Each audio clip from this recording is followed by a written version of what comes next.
Appreciate it. Hi. All right. So this is the second half of our recording session, the second podcast of the day. It's 3:02 p.m., April 25th, 2020. I am your host, Shale. Thank you, listeners, for joining us at the Yang Gang Roundtable. Thank you, speakers. I've got a really good crowd. Let's all go from top to bottom of the room, starting with Ariel, ending with Sheridan. Just say who we are in just a quick sentence, and give your Twitter handle, and yeah. Well, I'll start with you, Ariel. Go on.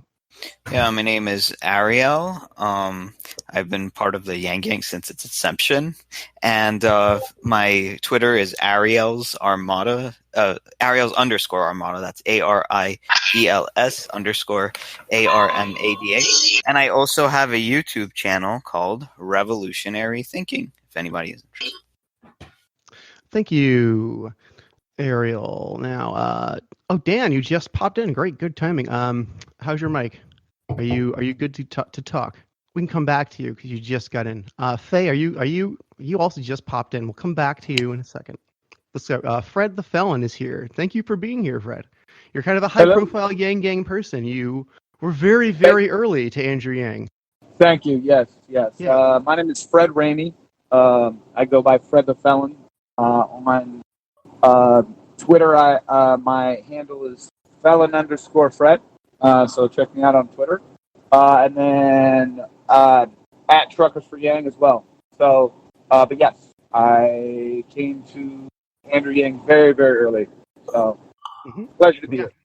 I don't talk about it too much, but I was also very early to the party, not in a way that you were, but I knew of Andrew Yang, and I was like, theoretically, I would love to support that guy if ever there were, if he were ever more valid than like Vermin Supreme, which when I discovered him in like October 2018, he was just slightly more than, Yeah, even in November of 2018, he was just barely more. Yeah, and then a miracle happened, and here we are. Yeah.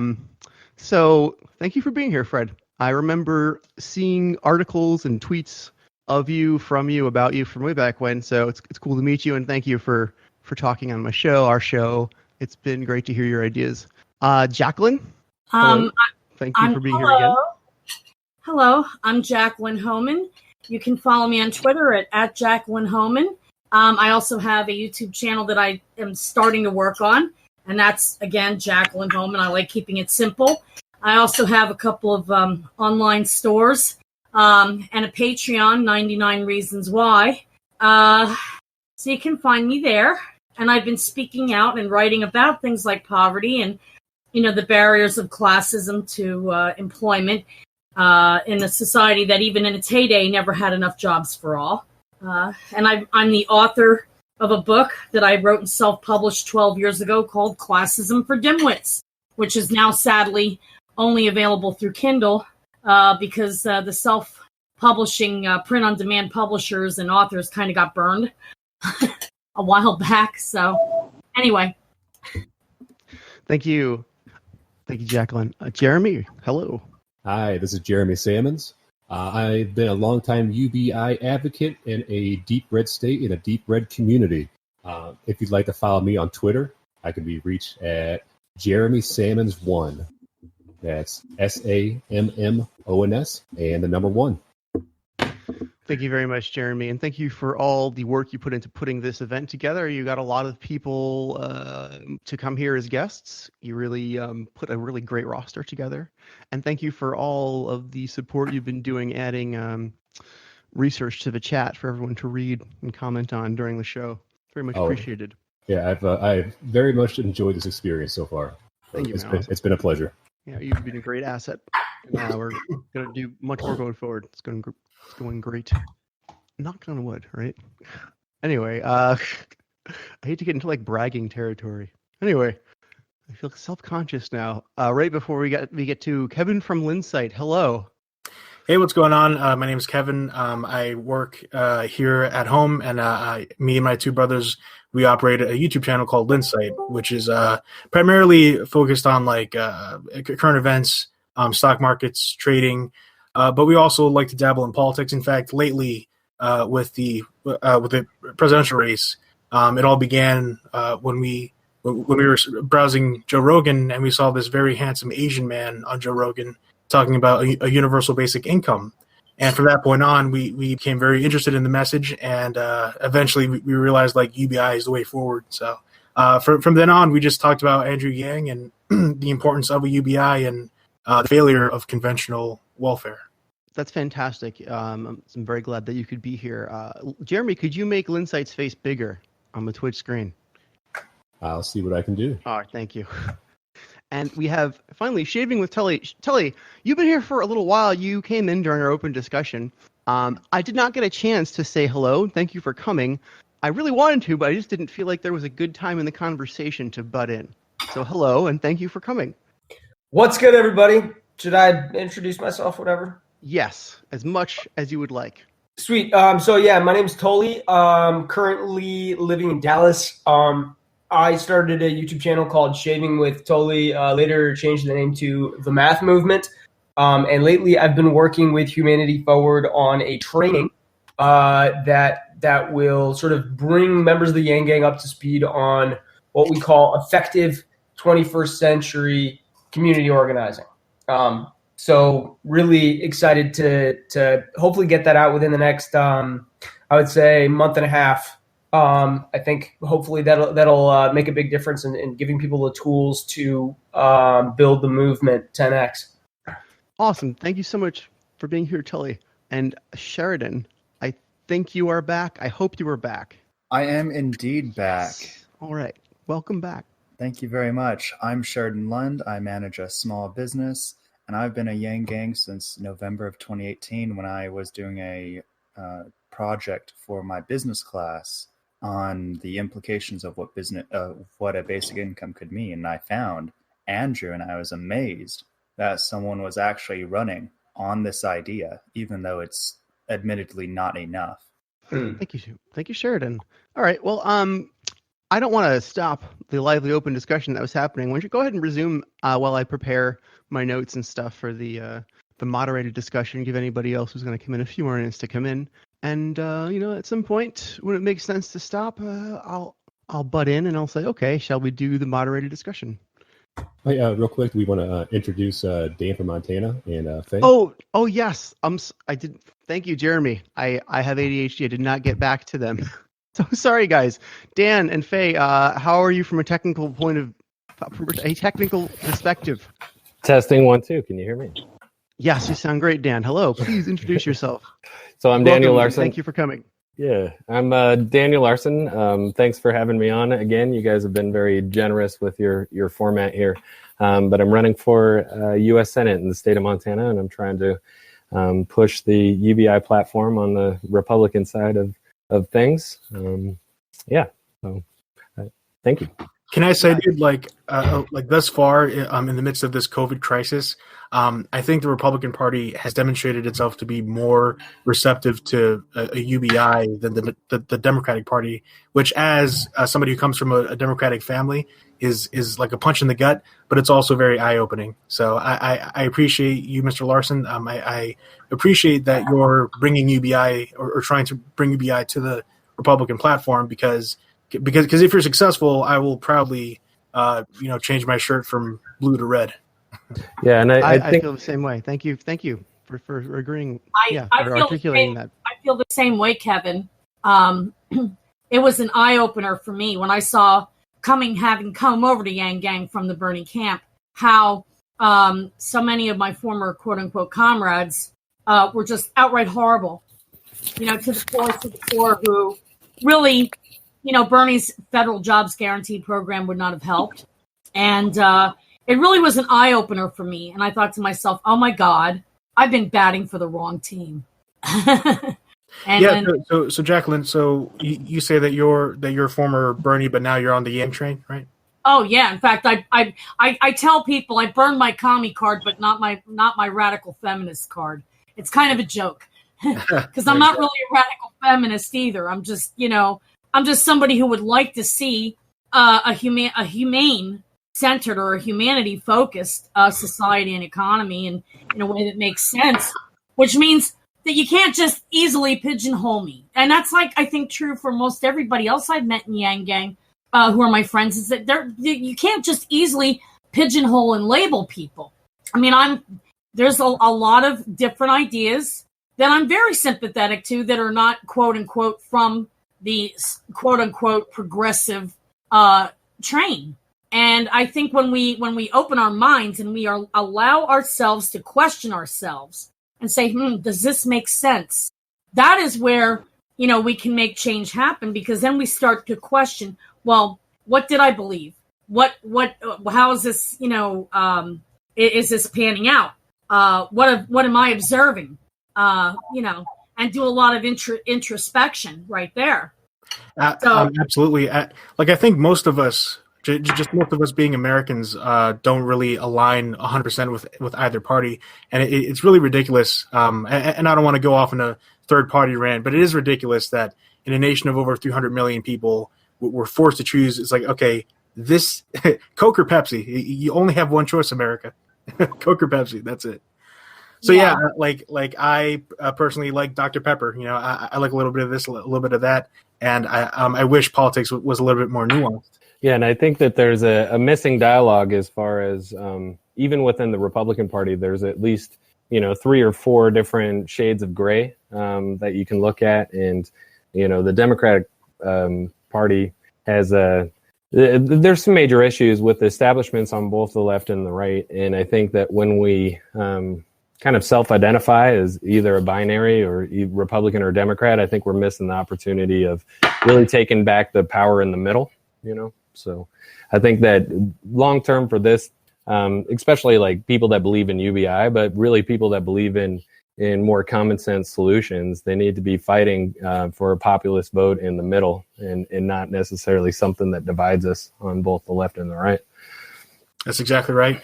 I mean, the question that I'm asking myself is like, if Joe Biden were already president, would we have received any stimulus checks at all? I doubt it. Because I don't know if he would.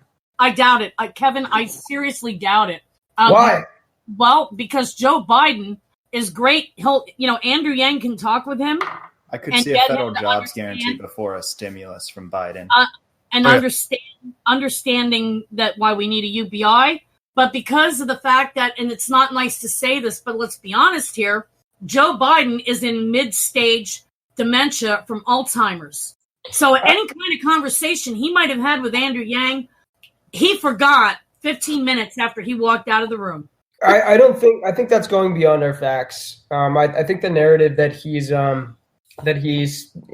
going through dementia right now is largely based on sort of some cherry-picked like video. He's lifelong had a stutter, and it affects the way he communicates sometimes. But I've listened to fairly recent kind of long-form talks, and he can trip up and he can sound he's a gaffe machine. That's been known for a long time. But no, I don't believe that he's undergoing dementia necessarily. Well, I remember him from the 1980s because, I've been around quite a while. I'm not ancient, but I remember. And I can remember, I do notice that there's a significant difference in his ability to communicate and process things from 1988 and 1992. And I didn't like him back then, to be honest. Straight up, I felt the man was an asshole back then. I mean, but honestly, like you don't even have to go back that far. Like even in 2012, when he had that vice presidential debate with Paul Ryan, I mean, he was still an a-hole, but at least he was like in a better place cognitively because he didn't have as many stutters and he just spoke more eloquently, regardless of the substance of what he said. So you don't have to go back that far. Like comparing him now to comparing him just a couple of years ago. Now I won't say that he has dementia. I wouldn't go that far. But even setting that aside, like even if Joe Biden was of perfect mental condition, we just have to look at his track record. Like, did he ever support anything that wasn't that wasn't essentially Republican policy? I don't think so. So you're saying that Joe Biden has just historically been kind of more of a center-right candidate, but in the United States that passes for a Democrat? Yeah, absolutely. Yeah, I think that's true. If you look at war in Iraq, He was kind of the architect of mass incarceration in some ways. I'm not a huge fan of Biden. I'll make that clear, but I think it's a better choice over Trump. But I also very much support what Dan was saying a moment ago, which is when we're thinking about, red team, blue team, we're not really thinking about the issues with a clear, open mind, which is what this movement, I believe, is about. It's about thinking harder, getting past the two-party duopoly that sort of pits us against each other on the grounds of a culture war, where we lose sight of the biggest issues, which I think is the fact that the middle class is gone. 70% of people living paycheck to paycheck before the coronavirus. So that is a product of parties that are not serving the people. And Dan's right. We need to get the people, whether they lean left or right, working together on the things that matter to all of us. Absolutely. Yeah. I just think it's a shame that they put somebody up with the problems that Joe Biden has to run up against the incumbent president, because it's just going to be a disaster. It's 2016 version 2.0. Yeah, you're right. I agree with that, Jacqueline. Yeah, I also think, to your guys' point earlier about him being a little bit kind of on the red side. Obama has came out saying, and this is because the gap has widened so far. He said, if I was to come out and run now, I would be painted as a moderate Republican, because the left has gotten so far left and the right has gotten so far right, and I think ranked choice voting and many of you that know me know that I'm huge on ranked choice voting. I'm huge on squashing Citizens United and democracy dollars, and that we need other parties to be able to make their case, state their case, and the two-party system is over and done with. We're really not going to get a lot done with the widening gap in the two-party system. Fred, Fred, are you currently broadcasting this from the inside of your car? I am. Man, that's like your trademark, isn't it? that's your studio. Yeah, exactly. That's right. Like every stream that I've ever seen that has you on it, you're always inside the car. I love it. It's just hilarious. Sorry, I didn't want to go He's off. actually moving stuff as an essential worker right now. Right. Yeah. Thank you, Fred. Yeah. Hey, Fred, are you still rocking that Freedom Dividend trailer? I am. That's awesome, man. Yeah. And Texas for Yang has more than one. We've got multiples on the road, right? Yeah, there's three of them out here in the country, going throughout the countryside. It's $1,000 per month, and I was smart enough to put for every American, no questions asked, right? No questions asked. So my favorite part of the whole trailer is the no questions asked. And look at how much value we're getting out of those truck wraps. They're continuing on and on and on, all the way through the even after the suspension. Yeah, and me and Solar are currently under talks, and what direction we're gonna go. We don't feel like rapid trucks anymore. It may or may not be. It may or may not be the way to go, because we were up against a huge name recognition issue, but now UBI doesn't have a name recognition issue, and neither does Andrew Yang anymore. I'm sorry. Did you say that Andrew Yang does not have a name recognition problem? Not near to the way we did when in 2018 and 19 where. That's definitely true. Like Andrew Yang is objectively a lot more well known today than he was just 2 years ago.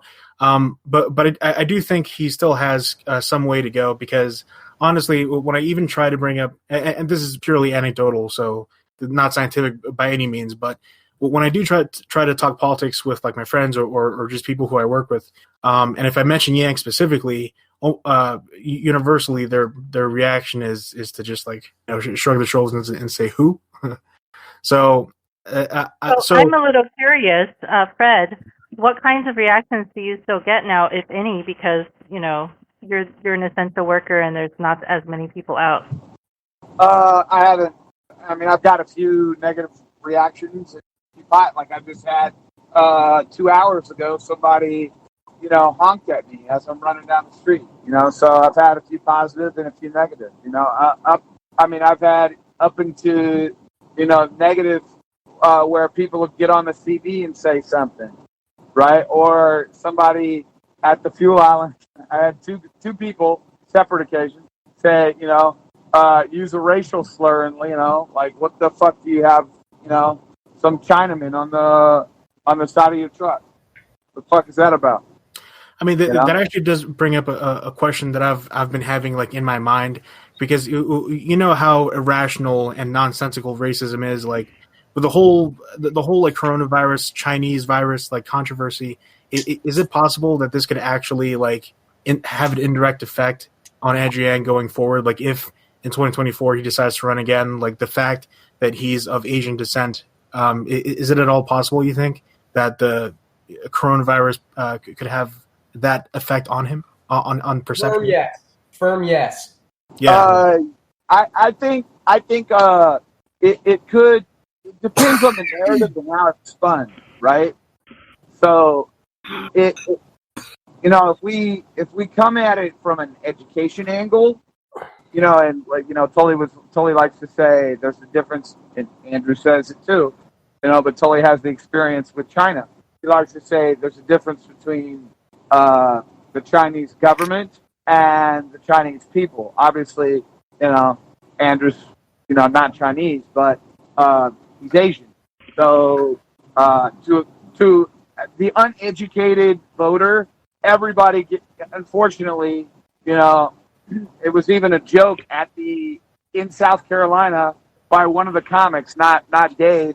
Is like everybody gets lumped in as Chinese, right? If you're Asian, So I think I think it could hurt him if the narrative is not spun correct way. I think he's doing an excellent job spinning the narrative. I think the name Andrew Yang is more associated now with coronavirus from beef than it is coronavirus. Yeah. I would hope so. I would sincerely hope so. Yeah. I mean, nobody has been more committed at the fore of having a social floor through which no one can fall, whether in the face of a coronavirus epidemic or an automation epidemic or any other kind of thing that could deluge, the people in this country's ability to survive. Nobody has been more committed to that than Andrew Yang. Yeah, the racism that I've experienced in regards to the truck obviously has nothing to do with coronavirus. It's just what do you have this guy on the side of your truck, right? And people have used racial slurs in the talking about it, right? Deeply. But Fred, you're saying that this has been happening throughout the campaign until now, or only more recently? If it's happening more recently, you have to consider it does have to do with rising insecurity and racism. It's only happened a few times. I had somebody say something to me about 3 weeks ago, and then I had somebody say something to me about 2 months ago, and then I think it's happened 3 times, right? You're kind of vicariously experiencing it indirectly because of this, in the sense that you're not Asian, but just having the Asian on your truck is allowing you to get a little taste of what it's like to be Asian now. Well, there was 3 different levels. There was, what do you have, some Chinese dude, right? What do you have, some Chinaman? And then the other word I won't use, but it's a C word, right? There's, and those were the 3 questions, right? And with the guy that said, what do you have, some Chinese dude? right? He was a Southern 40-ish black guy, owner operator, and he was heavy into the Second Amendment. I was like, and he's a Trump voter, right? And I said, he said something about Democrats, and I said, yeah, I've never have voted for a Democrat, right?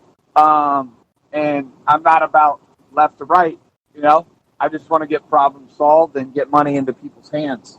And he brought up the Second Amendment, and I said, well, what I like about Andrew Yang's policies is they use technology with the Second Amendment so that we don't have to take guns out of people's hands, and we can still give people their liberty and use technology to render those guns more safe.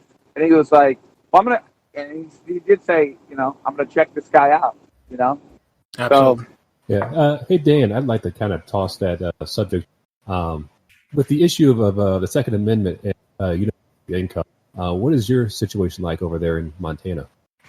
So the Second Amendment that I'm able to, from the Yang platform, the thing that I use most is the conversation around data rights. Also, there is a big conversation to be had about like the Patriot Act, for example. And I think that in the COVID-19 times, it's another sort of place of high amounts of fear, additional government overreach. So there is a conversation about like First Amendment rights now that's popping up.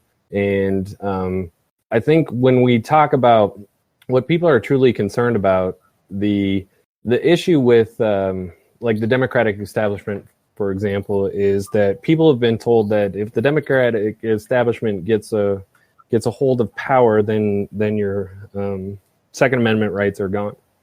And that those voices or that conversation has been driven by a lot of corporations and a lot of sort of far right donor bases, and it's just a distraction to try to keep the political divided narrative going. So there's a couple of very substantial things about universal basic income that are able to appease some gun rights voters as well as some pro-choice voters. As far as if your highest gun deaths in the United States of America are suicides, then the best thing you can do is try to reduce the number of gun deaths by a more responsible conversation, and that is giving people a level of optimism, a level of outlook in which they're not as in that case depressed. But it also applies to fear. People do whatever they can to survive, and if you improve the base floor for everybody, then some of these things that people are truly afraid of, as far as criminal elements that you can't control, extremism, the breakdown of society, the best thing you can do is promote some of the fabric back together. So I know that was long-winded, but I apologize. I have a question. So, Mr. Larson, you as a Republican running on a explicitly UBI platform, what challenges specifically, or what arguments do people give you against it? Like, what do you hear from voters? Yeah, so I had a fun one Friday. It was a guy out of Billings, Montana, and he was a pro-Trump voter. Very right wing, was willing to talk to me against the establishment quite a bit. And then I'm like, well, I got to tell you, I'm for this thing called universal basic income. And if you get enough space in the conversation, you're able to talk about some of the things, especially when it comes to the existing social safety net. And in this time, you see so in the COVID-19 space, a lot of people have seen it directly, right? So you have unemployment insurance as one of the tools that they've put out to stimulate the economy. But now you've got a workforce that is making more than they were making before, and then their incentive to return to work is mitigated. And then you have the fact that all of these corporations have received money, in which that's a very inappropriate effect. And once you start talking about like how we spend money and how efficient existing spending is, the UBI starts sounding like a better solution. It's almost a 1-to-1 per dollar spent, and then you can really go after some of these more libertarian things as far as reducing the footprint of the government overall. And he's a voter, and I think that's because I spent a lot of time with him. But it's one of those things that if I had more people that were talking about UBI every day to the people they knew in Montana, I would have a greater base of support that could match what it would take to spend the thousands of hours that it would take to get enough voters just on UBI alone.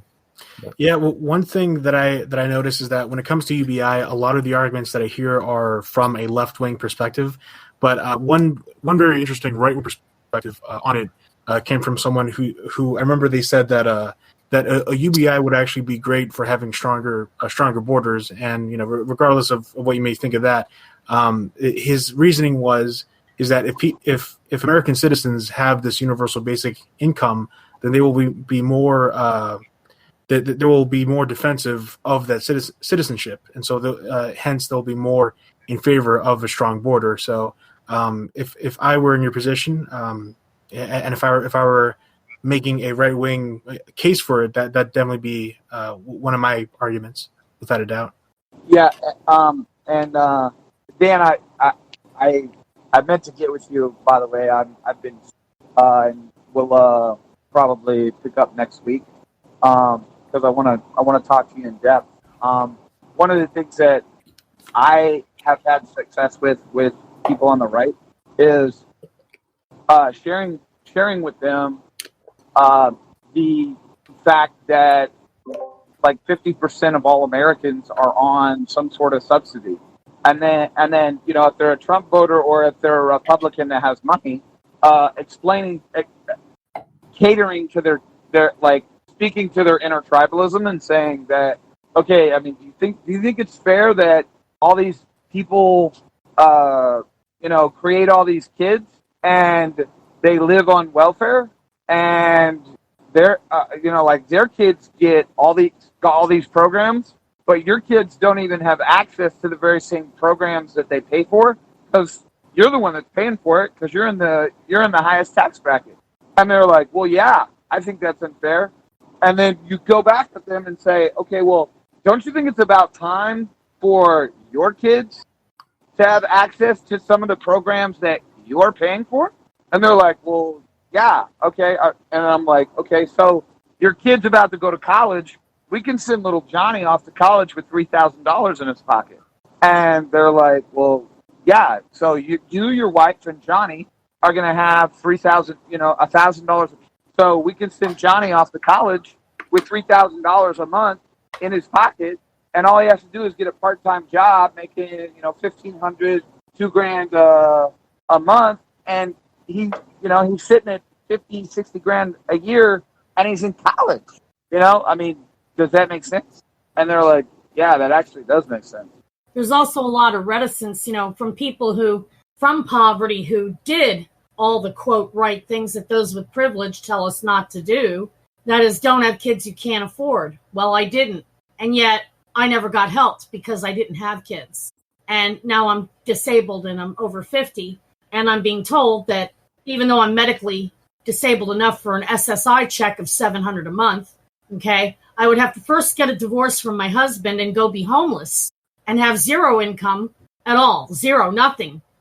Not even dribs and drabs of occasional, charity gifts from friends who've been helping me, in order to survive, in order to get an SSI check. And to me, that is such a huge slap in the face because when I got married, okay, and this means a lot to me because I'm a survivor of child sex trafficking. I was homeless and orphaned at age 12, which is how I got trafficked. I lost my family. Understand this. I had zero help from this society that turned a blind eye and let this happen to me. Zero help with rebuilding my life after I escaped that situation, at age 17 with just a 7th grade education, and then had to overcome all these tremendous obstacles to make up for the education my traffickers didn't let me get. While homeless, I earned a degree in math, a STEM degree, while literally homeless and eating from garbage cans And throughout all my life, I never had access to medical care.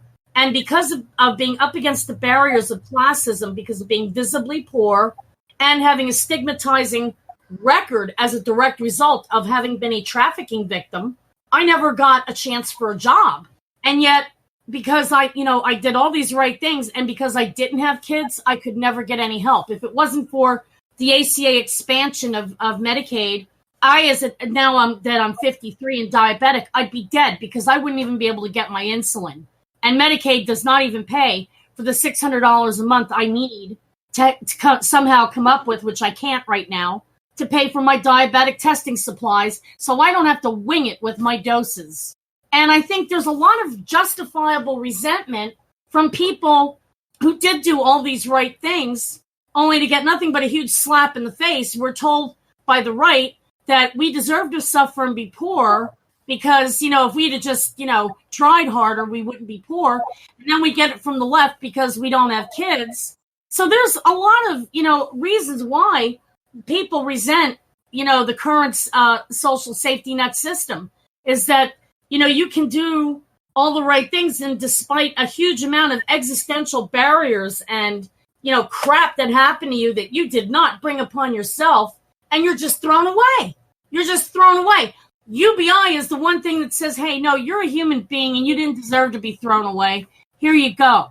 And I'll tell you what, with the lack of help I got from our system, I think at UBI, I can, with the knowledge and skills that I do have, I could forge my own way up out of poverty, not knowing how many years I got left to do it since I'm 53 and diabetic. I probably won't even live to see 65.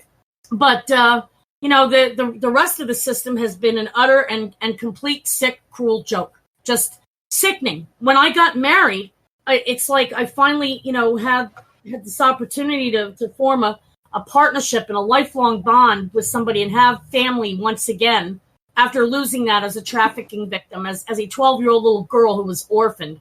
And now this system and society is telling me in so many words, pardon my French, fuck you, Jacqueline. You don't deserve to have a family. You don't deserve to have that husband that you love.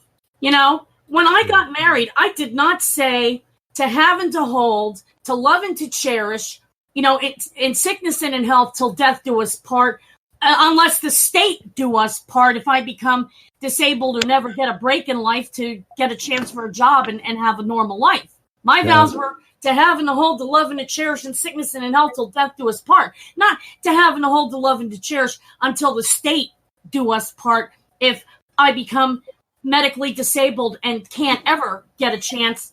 And believe this, if you don't get a chance to make it out of poverty before you're 40 under the current system, it's pretty much a done deal, And I think that this comes into play when I was talking earlier about we need to have an honest conversation about poverty.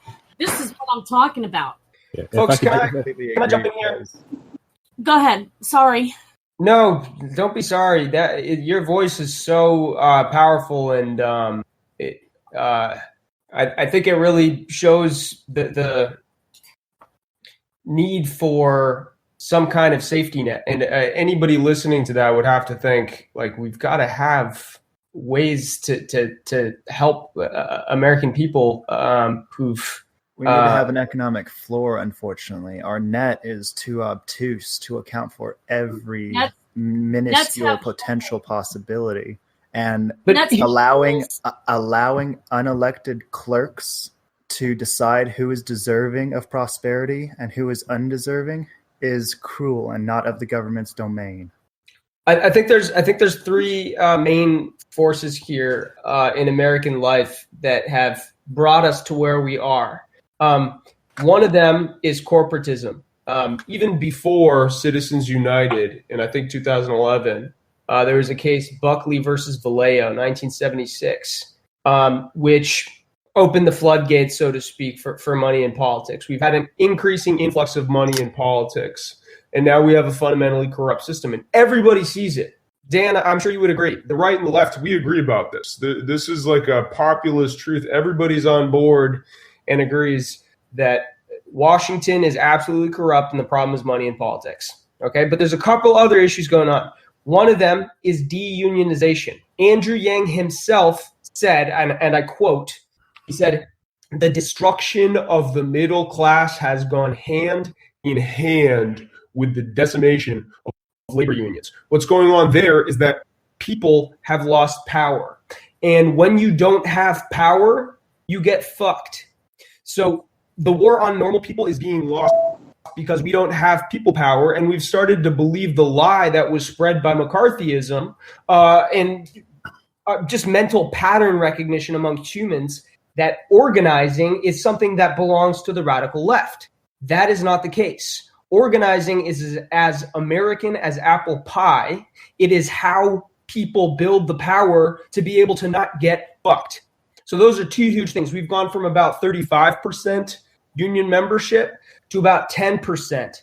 And when you have 35% union power, guess what happens to the other 65% of people? They get paid better.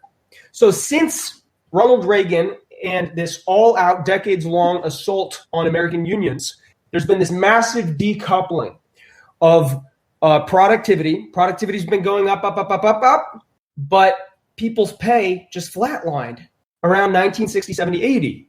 What the hell happened? Loss of union power. And then finally, the third force that's underlying everything that's going on here is you have to just say it. You have to put it out there and say it. It is racism. Okay, the fact that we are racially diverse as a society leads to a sort of distrust. Whereas if you look at countries that have racially homogenous makeup, they have a greater sense of trust and they have no problem with a greater safety net. But in the United States, there's a distrust and a concern that people who don't look like them are going to be taken care of, and people get upset about that. That's the genesis. That is the root of the problems that we're talking about. And a lot of these issues, I don't want to make this partisan, but the fact is that the United States, at least ideologically speaking, has been pulled so far right as a result of corporatism and deunionization. These two forces, even the Democrats who've been elected, folks like Bill Clinton, have been architects of means testing as a response to radical right-wing ideology and the need to justify welfare spending, when in fact it's clear that we need to have some kind of social safety net to prevent experiences like those. Floor. I'd go with floor.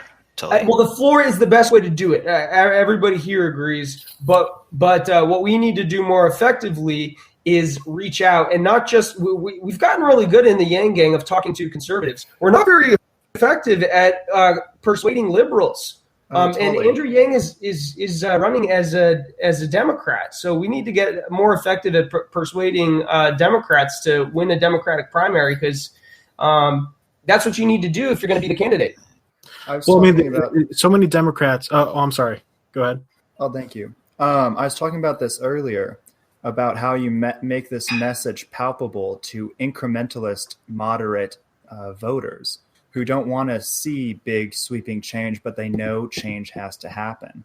And we all know that the end result is going to be a basic income before 2024 of probably over $30,000 a year, so that everyone can live their own life independently. But we can't get there immediately. So one of the incrementalist ways that moderate Democrats really like is the carbon tax. An interesting way to change the carbon tax and dividend is, instead of taxing carbon as it's emitted, remove the national security subsidies from fossil fuel companies and put that into a citizen's dividend. So you're no longer investing as a government in oil, but investing in people directly. There you go. And that would be a small incremental change they could swallow. I would really be for that, right? As well as I really like Zoltan's way of paying for the dividend. I highly dislike Zoltan's way because, unfortunately, Zoltan creates new value similar to the $2 trillion coins idea. And I think the $1 trillion coins idea is far more manageable than selling big business the resources of our natural lands. What Andrew Yang was suggesting, which was taxing our current production, which is often surplus and maldistributed as is. Are you talking about who's the other libertarian? Adam Kokesh's coins program? No, this is specifically Zoltan's. He was very, very loudly bragging about how he wanted to nationalize our national forests so big business could extract oil, minerals at cost, and that money would fund a basic income. I think in regards to the coin thing, that meant the effing coin by, I forget her name. I was also Rashida Tlaib, I believe, is the initial one, but the whole squad's on for the coin. I have issues with Zoltan that are unrelated to that. I really tried to like the guy. Who's Zoltan? Yeah. I'm sorry. He's one of the smaller third parties. He's running on universal basic income. Republican. I tried to like him. I wanted to. I tried. But when he started talking nonsense about the COVID epidemic, that just flies in the face of what the frontline people in hospitals who work in the hospitals are telling us, I found it just deeply disturbing, and that he was demanding that we reopen the economy right away, and mentioned that his stock portfolio was hemorrhaging, and he blurted out on Facebook, I shorted the S&P index today. And I got on there since I have some knowledge and experience with trading. And I said, Zoltan, I sincerely hope that what you mean is you bought a couple of VIX calls and went long on the VIX and not wrote naked calls on the SPY, right? So that way you can cushion any loss that you have and, in fact, profit from the volatility on the downside. Jacqueline, and I just left it at that. You highlight exactly my problem with Zoltan and most modern corporatists. They are short-term gain over long-term thinking. It's evict the tenant who lost their job instead of waiving the rental fee during this crisis, because that tenant is still going to be there. You may not find another tenant even if the economy recovers, because there may not be any more tenants. That's the problem. There's also the fact that about half of those, and we saw this happen before. I saw this happen as a young 40-year-old, Xer when the crash of 2008 happened, is that half of the people that have been surplused out of the economy, that have been pushed out of jobs, will not be returning. There will not be jobs for them to return to. And this is now the older millennials, that are entering their 40s, which is just in time for age discrimination to kick in. This is what happened to people who are my age, Well, it's like people, think that, we can just, go through with the status quo and just, not do anything to help people. And the funny thing is there's age discrimination on both ends. When I was really young and I was in middle school, I was always wondering and asking my teachers, what the hell does learning all this random shit have to do with the rest of my life? I want to learn about money and how business works and all of these things, and you're not telling me how these things work. You're just filling up my head with a bunch of random facts and making me regurgitate them on a piece of paper. They said, "Oh, Ariel, you don't understand. You don't have to worry about that stuff right now. When you get older, all that stuff just comes to you naturally, and you'll miss us, and you want to thank us when we get out of here. Just don't worry about it. When you grow up, it'll all come together, and you shouldn't be thinking about this stuff when you're so young." And then I grow up, and then I found, hey, asshole, you were full of shit. I want to smack you across the face. And I was right when I was in middle school, and I said all that stuff to you, and you are an idiot. Ariel, and here I am. Absolutely right. Ariel, but the problem is... Ariel, sorry, I just want to say, Ariel, you may be upset, and rightfully so, but look at the bright side. At least you've expanded your horizons. Right. I expanded my horizons. Hooray. Now I'm poor. Bunch of dumbass. Sorry. When someone tells you you'll learn it naturally, you should immediately tell them nothing is naturally learned. You either are taught it or you observe it. That's right. And anybody who pushes that kind of a narrative, quite frankly, I'm sorry. Our schooling system. They are an idiot that ought to be arrested for possession of brains with intent to use, because if it was all about absorbing and learning by osmosis, then why the heck aren't little kids turlet training themselves? Common sense. So, why aren't little kids, why aren't 2-year-olds turlet training themselves? Can I ask, what is the sort of, what are we hoping to get out of this roundtable? Is it just kind of chatting, shooting the shit? The opportunity for me to finally get to meet you, Tully. Check out the text chat there, Tully. It's labeled chat above the voice channel. Yeah. By the way, there's a moderated roundtable discussion Yeah. that we are prepared to have at any time, but I'm not going to interrupt this conversation. What? So we have no, the show is not just like shooting the shit. It's UBI and electoral politics. Yes. So, could I quickly just address something that Tully said a couple of minutes ago? Sure. Yeah, so you said that America's racial heterogeneity, the fact that we're diverse, is actually you can make the argument that it's not for the better, because in homogeneous countries they're more trusting of one another and more willing to accept social programs. So I have my own views on that, but even if we accept that 100% to be the case, what then is the solution? Because America isn't going to go back to being all white. It is what it is. Like we're a diverse nation, and every projection shows that's only going to continue. So if we're just going to say, oh well, we're not homogeneous, so we can't trust one another, then why even advocate for UBI in the first place? Why not just throw your hands up? I think so we did. So I have so much to say. I've been trying to get in. Go ahead, Fred. But back to before everybody went on the Sultan thing, right? I just wanted to say, like, there's other ways to pay for the universal basic income that have been mentioned. There's also a water dividend that a guy out of California is talking about. There's also a guy that his plan I really, really like is we turn the Federal Reserve into a credit union. And in a credit union, because the Federal Reserve, when they just passed the $484 billion stimulus for small business and medium-sized business just recently, they go to the Federal Reserve, say, hey, give me $484 billion. And the Federal Reserve says, okay, I'm going to need that back. In tax revenue, we're going to charge you a percentage, 6% on this $484 billion, and that adds to our national debt. So what we could do is, in a credit union, the profits from the bank actually go to its members. So that's another way. There's tons of different ways that we could actually there's pay a direct model very similar to what you're discussing in Islamic banks. They actually don't issue debt.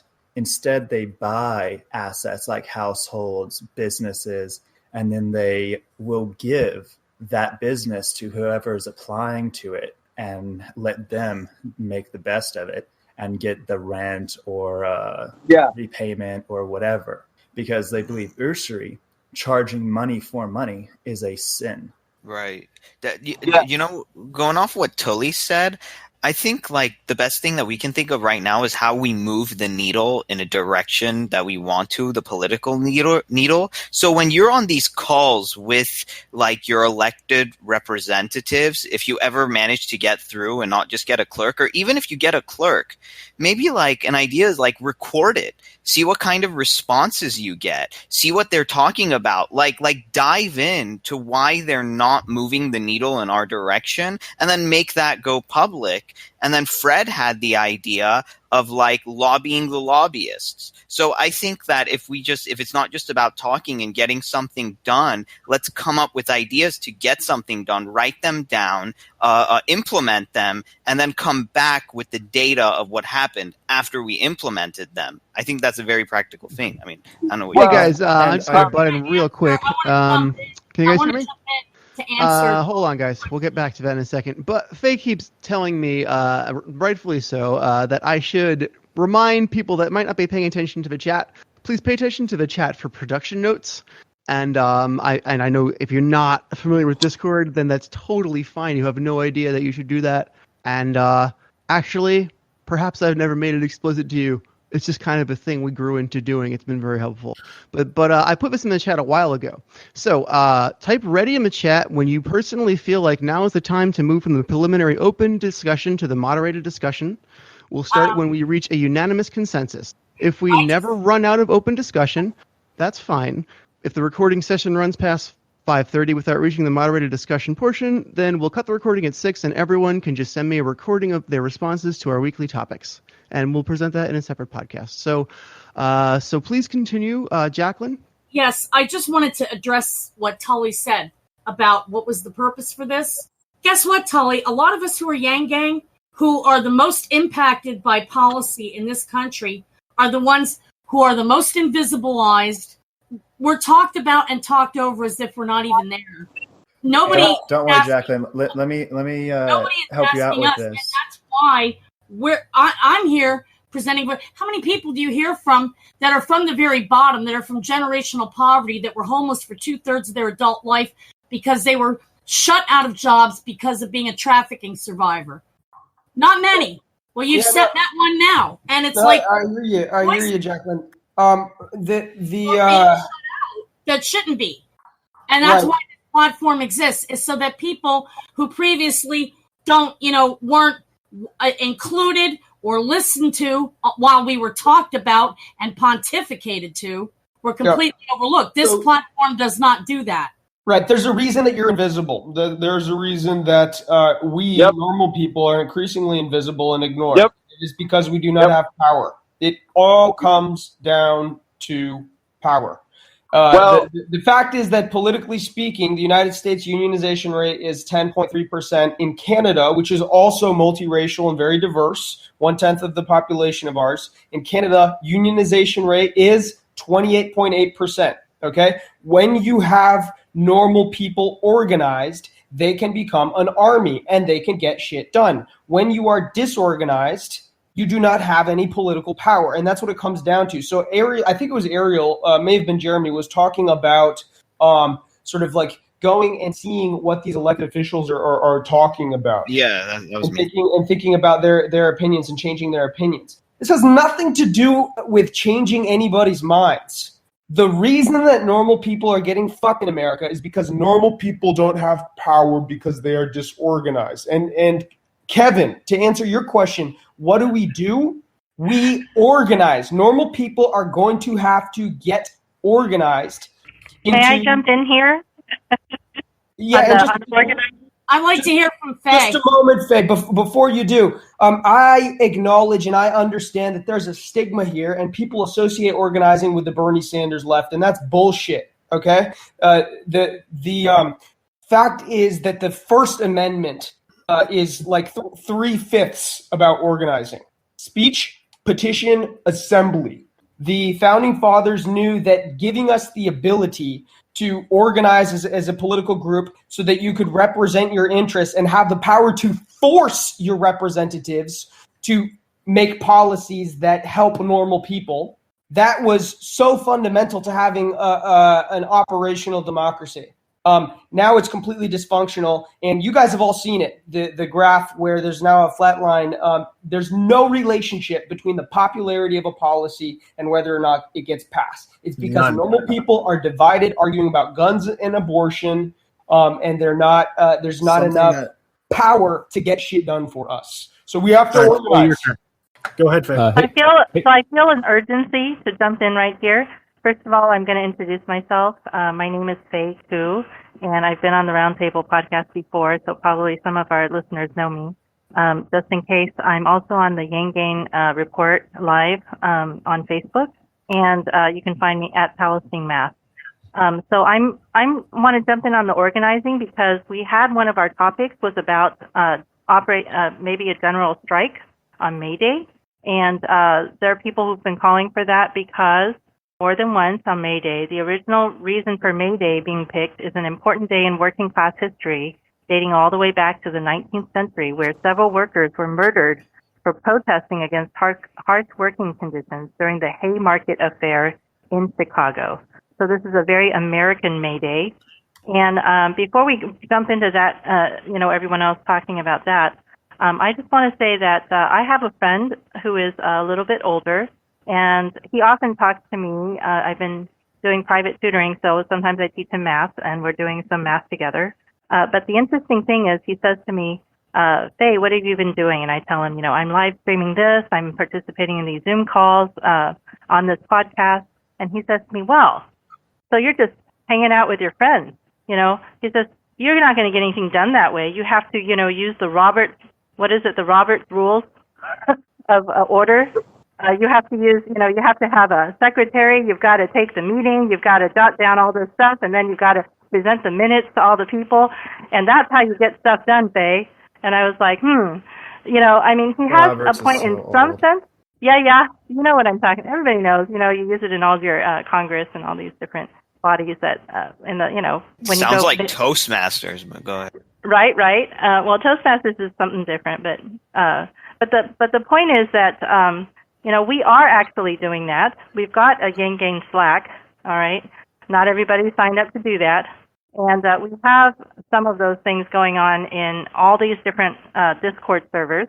The podcasting is a totally different thing. We're like the new CNN. We're the new voices, right?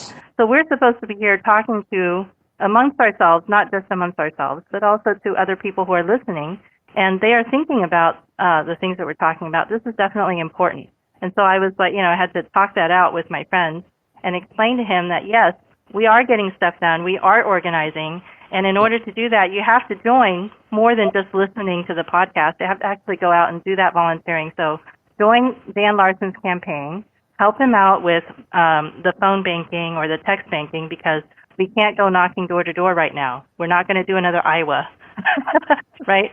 And so in this Slack, all right, then you can participate in groups that are actually getting this stuff.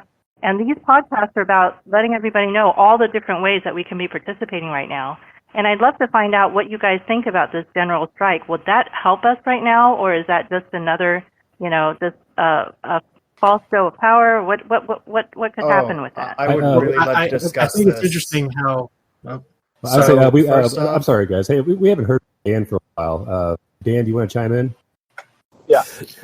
Well, Faye said so much. But the what she was saying about it is very important. And there also is, because there's a lot of people that work for me that get frustrated at the same level. So there's a lot of people that are activated and they're passionate right now, but they don't know how to exactly use that activism and space, and then there's some disorganization on top of it and all this other stuff.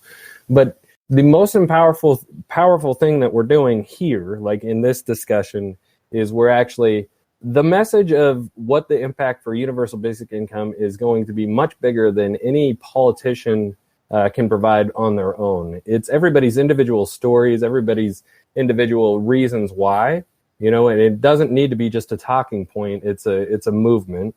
But so, yeah, sure, you can join campaigns, you can volunteer. There's people that are 100% committed.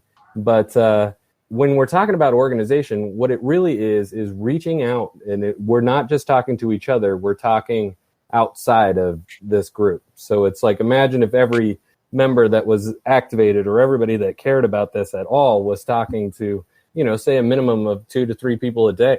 This would become exactly enough voters, say 10.5 million voters right down the middle that could get, help get potentially 20 UBI candidates or 25 UBI candidates elected. But this cycle, but long term, we're building something that in 2 years would be potentially one of the biggest political forces in congressional politics for sure. And it might influence some Senate elections. And so we have to stop living inside the paradigm that was handed to us. So we've been handed a corporate paradigm, and it is the voice that divides us. It is the voice that says, that calls out racism, or that stokes up racism. It is the voice that stokes up fear. It is the voice that rails against globalism and things like that. But what it does is it distracts us. So before we slip into the darkness, let's take this activation that we have and try to grow people's understanding. And it's more than just universal basic income. It's it really is that math concept. It is applying smarter policy right at the center of the issues that we're facing. So that was my rant for today. Sorry about that. I want to talk about the organizing portion, and particularly the racial portion that Tully was talking about. Every day in low-income, brown and black community, women and children, men die, whatever, right? But we also see the biggest thing that can create a bill is a married 35 and over white woman dying, right? Or that is threatened. And this is up. There was something you mentioned earlier, and I wanted to talk about it before we start talking about the strike. I do have some thoughts on the May Day 1st general strike. When we're talking about... Can you let Fred finish his train of thought, and then we'll jump over to that? So in terms of organizing, right? The idea that I have in mind about basically funding a study or using existing studies and coming up with a elevator pitch, and I'm going to do this. I'm working on it now. That I'm going to organize with people and actually I want to protest. Corporations, not with hate but with love, demanding that they automate, right? Because their product is too expensive, and saying that not that low class people can't afford it, but that married 35 and over upper crust white women can't afford it, right? And because those are the women. Those women, they actually hold the purse string to Americans' consumerism, right? So, like if you want to sell an item, convince a 35 and over white woman that she needs it, and you'll be a millionaire. Period. Right? So basically, I think we need to organize around proving to not to politicians, because politicians are going to have to get on the phone to their corporate interests. We need to prove to the corporations that they need to lobby for themselves and their customers. So we deny our humanity and we turn ourselves into customers. And without money, their customers are not going to be able to purchase their product, and then they're going to go under. Their stock is going to tank, right? So I really believe that we've got to stop clamoring the death, saying that we're poor and we need this. They don't give a fuck about us poor people. They don't care. They don't, and we've got to stop living with this expectation that that corporations and Congress are going to give a fuck about this. They don't give a fuck, right? They care about their own and their own kind. Revolution. So, all right. Yeah. Let's give Kevin something to say. We need to show that their own kind is threatened. Actually, I'm going to go right after Fred here, because you mentioned something earlier about paying for it, and I want to drag this back to what Dan highlighted. Individual stories aren't going to be enough, even if it is one of their kind, which is bullshit because we're all humans. The only thing that's actually going to get them to change their mind is us reaching across the table as a movement and saying, this is here, history is being made, join or move aside. And the only way to do that is to embrace what is actually happening right now in this crisis. The General Day strike should happen. It will be an incredible leverage of labor movement, but it should be organized to reach across to business partners so that they actually do changes. Beating your desk won't be enough. We have over 50,000 dead because the house is on fire. This is what Andrew Yang talks about. When the fire truck shows up, they don't worry about water. Yep. The house is on fire. When you talk about paying for a UBI, you shouldn't be worrying about paying for it. Paying for it is a control on inflation to make sure that we don't have too much money. But right now, in a crisis when no one is spending money, the real concern is deflation. The fact that no one has money and no one is spending money. That's the real concern. Also, so paying for UBI is irrelevant in this pandemic. Yeah, let Kevin go ahead. The whole question of how you're going to pay for it has, and I've known for years that's a complete bullshit question, because this is now the second time in less than 20 years that giant American businesses have had to be bailed out to the tune of trillions. It happened in 2008. It happened just now, and at no point did anyone in the media ask, how are you going to pay for it? But of course, when it comes to any kind of social program that benefits your average American, then all of a sudden they concern troll. They pretend to care and say, well, how can you afford that? So as far as I'm concerned, the question of how are we going to pay for it is the answer is simple. We just do what we've always done, and we just print the money that we need because of modern monetary theory. So, but if we leverage the fact that the UBI for all Americans is going to cost $3 trillion, right? And that $3 trillion is going to end up in corporations' pockets. That is like we need to cater to the point that corporations are going to get rich, and we need to not make it about ourselves and what we need because they have power. Because they have political power. Yeah, exactly. Because they have power in society? Organization and money. Money is what power is in this society. And under a capitalist system, money is power. That's not the only thing. That you can also organize to create political power. Yeah, let's let Fred finish his thought here. Well, no, I was just going to say,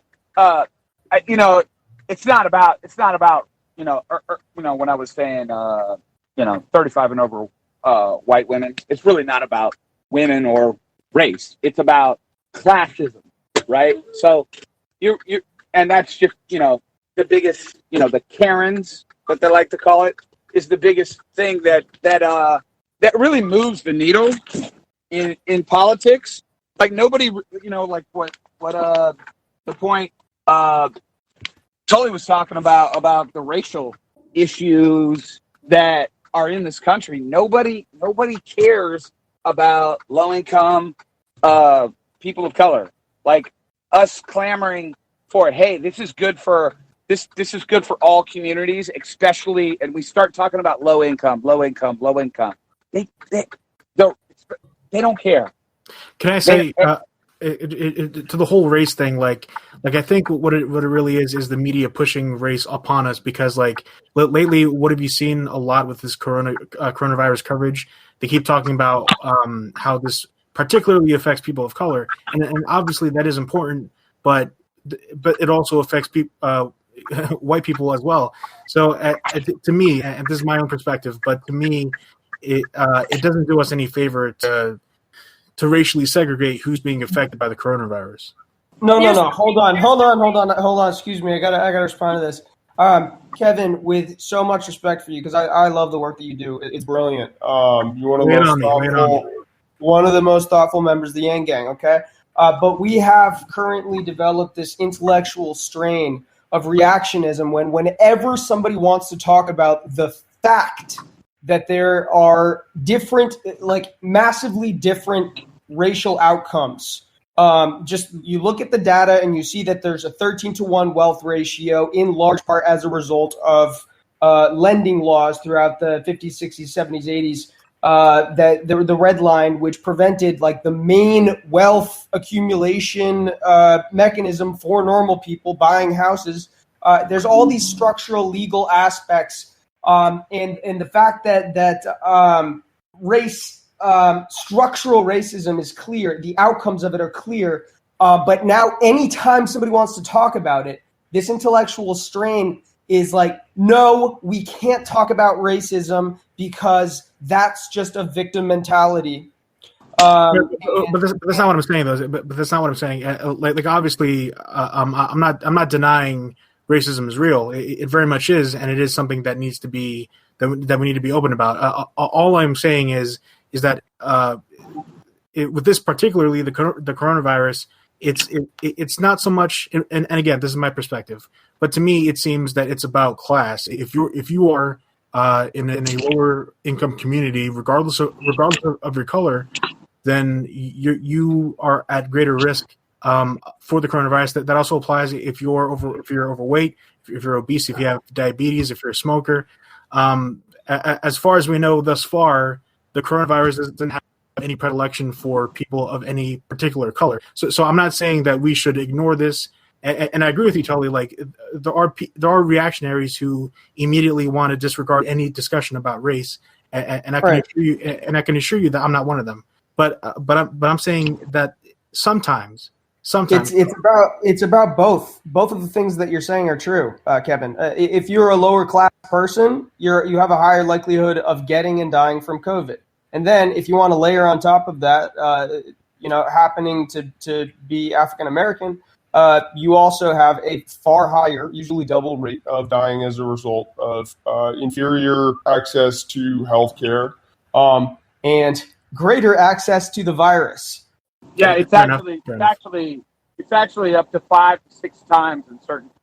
And that's fucked up. By the way, we should frankly, people are more concerned about being called racist or racism being discussed than they are about or the a race racism. baiter. What's that? Or a race baiter, like, hey, you're just trying to push this narrative because you're a race baiter. That's another one. It's like you're either called a racist or a race baiter.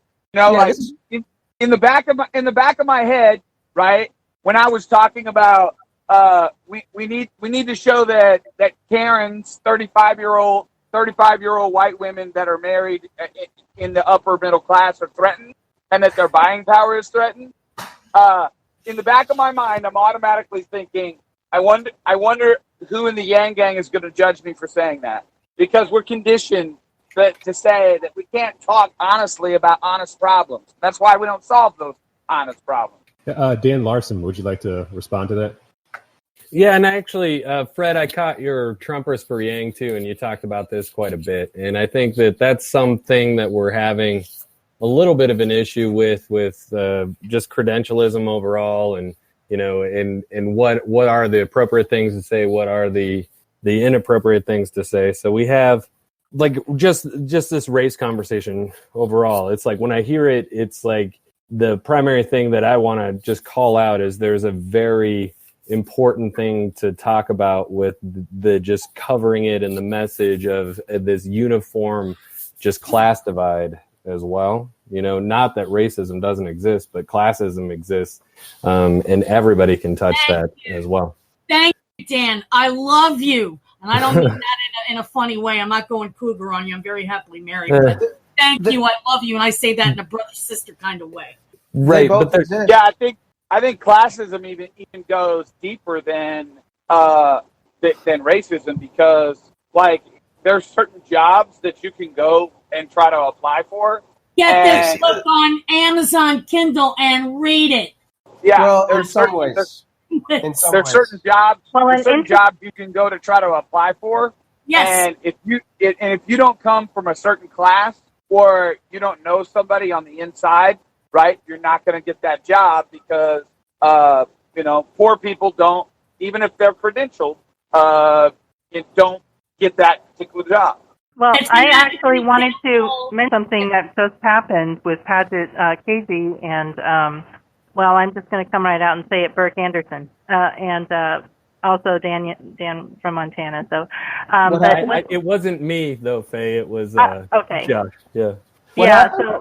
So anyway, we had a young person tried to get some attention for some of our candidates, but some of the down ballot candidates right now are a little frustrated because they're not able to get endorsements directly from Andrew Yang yet. And so then they say, well, maybe we can get some of the other Yang Gang to bring us on. And we know that Casey has been bringing candidates on, but she's been very selective about who she wants to bring on because, he's been called out for trying to promote things that turned out to be a scam later or something like that. And now she's being a lot more cautious. And so I'm 100% supportive of her, vetting candidates and things like that before she brings them on. But then one of the candidates know about is Burke Anderson out in Las Vegas. And he's absolutely pretty well vetted as far as I'm concerned. He's been moderator on the Yang Gang fan base. He's been part of the Yang Gang Report Live that I'm on. He has done a lot of rideshare gang. He has his own channel where he literally shows you him yanging individuals one at a time as they come into his car when he drives his Uber type of thing. And so he's done so much. He's been a videographer there, and this is just Yang Gang creds. Our other creds that he has is he's a lot of political. He's collected like hundreds and thousands of signatures for certain movements that have happened in Nevada, where he lives now. And so, he's got his own. I believe that he's a good candidate because I believe in him as a person, as a human being. But on the outside, there was one thing that has been going on, which is that he didn't have the Act Blue, for receiving donations, which everybody's expecting. When you go to a political candidate's website, you're going to see an Act Blue link. And so Padgett the other day was saying, well, if I don't see an Act Blue link, I don't quite feel comfortable with this person. And I believe that that's true for everybody, so that's a known issue we're having.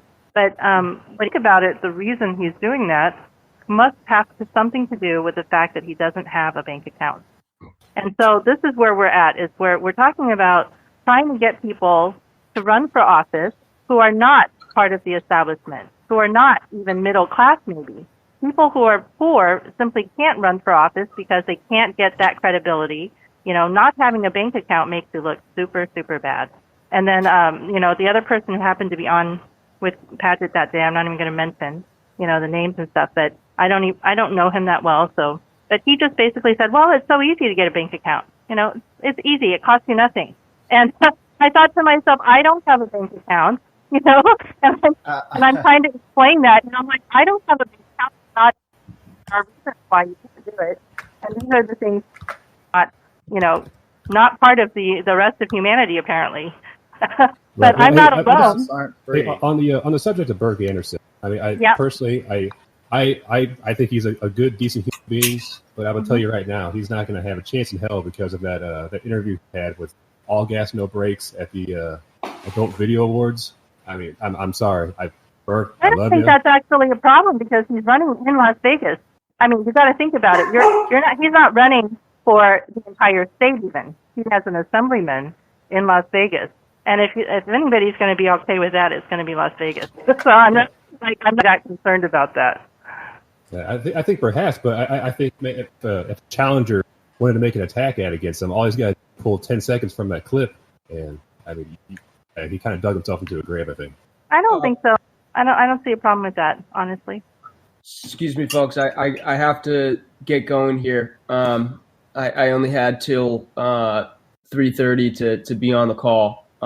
Thank you guys so much. No problem at all, Tully. Thank you so much for coming. At least you're here. We didn't get to do the moderated discussion portion with you here. That's okay. I'm sorry if you were looking forward to that. But if you would like, please send me your replies. Just DM me on Twitter, and you can just record like some 2-minute responses to our topics if you would be so kind. All right, thank you guys for having me. I had a blast. It was really good seeing a lot of you folks. Y'all take care. Jacqueline, it was nice to meet you. Much love. Really nice to meet you. Best of luck with your race. Yeah. See you guys out there. Bye. See you, buddy. So basically, in terms of the Burke Anderson issue, there, I was like, well, I said to Padgett, if you were to get an Act Blue account, would you then consider? Because the adult awards type of thing was not an issue for her either. The issue was he doesn't look respectable enough because he doesn't have an Act Blue account.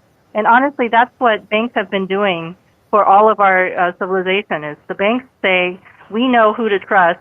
When you give us your money, we're going to know who to lend it to. And when they lend it out right now, all they do is they create money out of thin air. And so, if your father is wealthy, then we're going to give that money to you. But if you happen to be black and you happen to be poor, but you have a great idea, sorry, we don't trust you, so you're not going to get that money. And that's, what's limiting us in terms of power. Well, this is why I was speaking out and getting rather irate over the way the COVID relief checks were handled, because as one of many leaders in the human trafficking survivor community that is fighting to help, the current victims that, we're helping. Okay. Getting ID is a nearly insurmountable hurdle for many of those we're trying to serve. And you can't open a bank account without ID. And yet you need to have money and another form of ID to get the ID. It's like this. It's a vicious circle. This chicken and egg. And it's like the only reason I didn't have that problem is because I was trafficked at age 12 back in 1980. And back then, you didn't have such a highly organized. It wasn't like it is now. Let's put it this way. It was a lot easier to escape from your traffickers. It was also a lot easier to open up a bank account, if you could get a job and have an income to do that with, that is. But you only needed one form of ID, and that was it.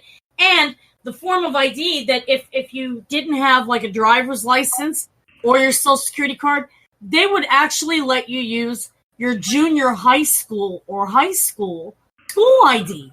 And back in the day, huh? Wow. The day. I mean, I didn't know about that. Yes, and that's what I was trying to explain when I've been on the phone with my representatives and senators in my state about the need for making these relief packages truly universal, is that when you implement means testing, this is what you end up doing. You end up implementing a mechanism to facilitate the means testing that, however unintentionally, cuts out and excludes some of the most vulnerable people. And when you've got homeless trafficking victims who have nowhere to go, they don't have families to go back to, and they don't have ID, never mind an income to even open up a bank account with if they could get one. Because remember, we're talking about a population where their traffickers took all the money that they were forced to, quote, earn, if you consider getting raped every night, a job. Yeah, hey, Dan, I'd like to hear your take on this. Voter ID as a means... Can I finish, please, without being interrupted? Thank you. Mm-hmm. The point is that we have many people in this country that are trapped in that catch-22. That in order to get a bank account, you need ID, but in order to get ID, you have to already have ID. I'd like to actually piggyback on this because not being papered makes you essentially like a not papered immigrant. You're not an immigrant, you're an American citizen, but now not having papers, you're thrown into that same lot of not being able to prove yourself. And I want to bring in the immigrant perspective before we go to Dan and get the his perspective on things. The white man's perspective. To this country. Oh no, not at all. But Dan's running for office, so he's got his running for office perspective. I'm as an Asian American who was not born here, I had to be I had to go through the immigration process and become a naturalized citizen.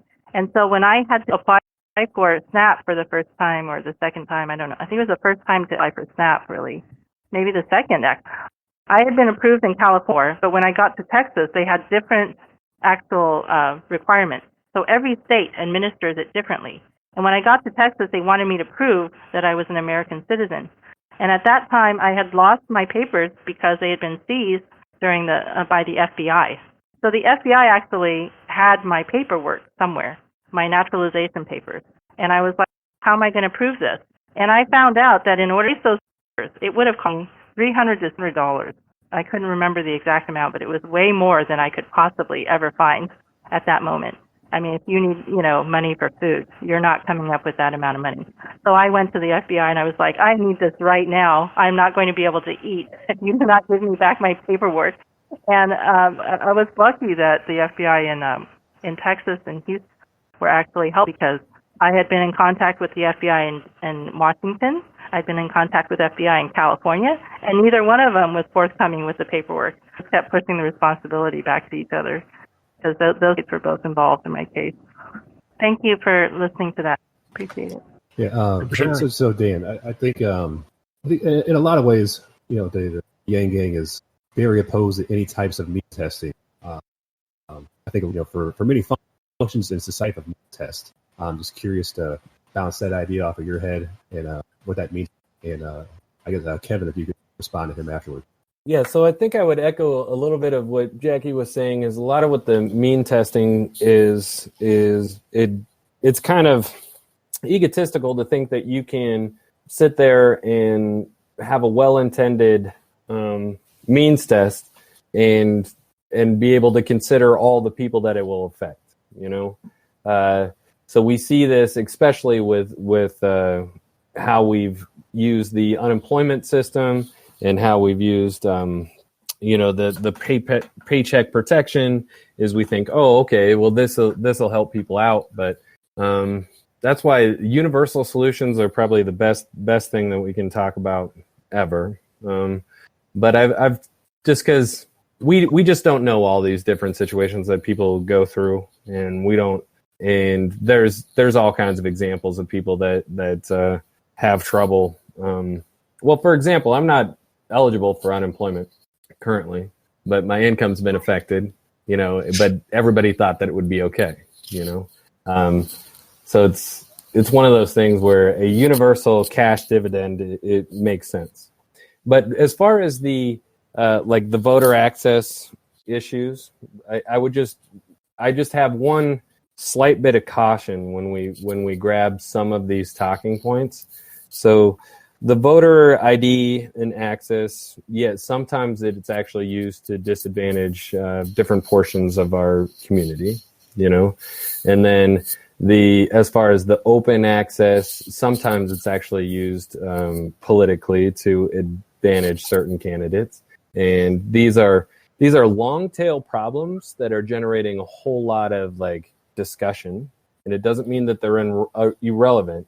It just means that we have to be cautious. Every time you hear something that's in the long tail, as far as say it's a 0.01% issue, and then it's brought in to be the only thing that we talk about it, there's something else going on, So when we talk about just voting in the U.S., generally we should be super supportive of the most open voting possible.